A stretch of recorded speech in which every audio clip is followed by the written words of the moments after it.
Katia, bonjour. Éric Dupond-Moretti est venu donc détailler les articles du projet de loi confortant les principes de la République. Alors, sur quel thème a-t-il insisté ? Oui, alors ceux qui concernent son ministère. Il a été entendu ce matin par cette commission qui est présidée par François de Rugy. Alors il a tout d'abord en introduction expliqué que ce texte était essentiel, porteur de liberté. Je vous propose de l'écouter.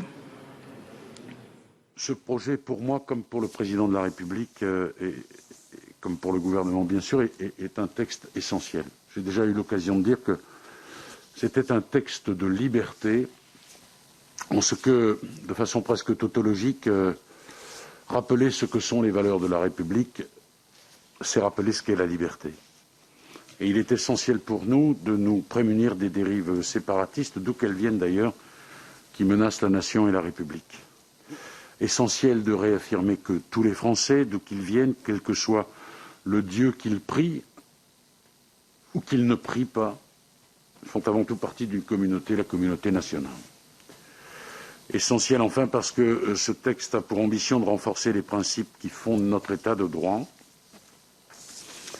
afin de lutter efficacement contre toutes les idéologies qui le menacent. Et c'est parce que les enjeux de ce texte sont si grands qu'une commission a été spécialement constituée pour l'appréhender. Je veux souligner ici, devant vous, l'importance que revêt bien sûr le débat parlementaire au regard de l'objet de ce projet de loi, parce qu'il touche à ce qui fait le pacte républicain.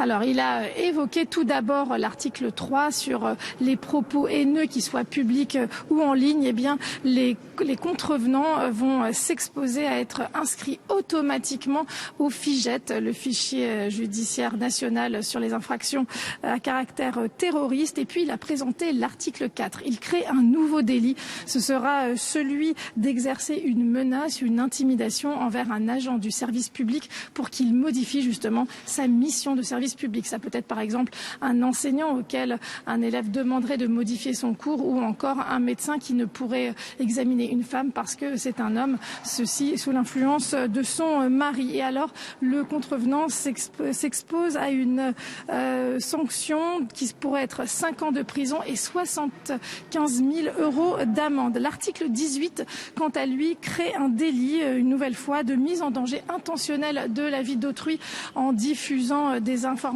familiales, privées ou encore professionnelles. On pense bien entendu à ce qui est arrivé à l'enseignant Samuel Paty, puisque des informations sur son lieu de travail avaient été divulguées. Quant à l'article 20, il vise la comparution immédiate d'auteurs de tels faits. Voici pour l'intervention d'Éric Dupond-Moretti ce matin, sachant que Marlène Schiappa vient de terminer la sienne sur les articles relevant de son ministère. Merci beaucoup Katia Petnik pour toutes ces précisions depuis l'Assemblée nationale.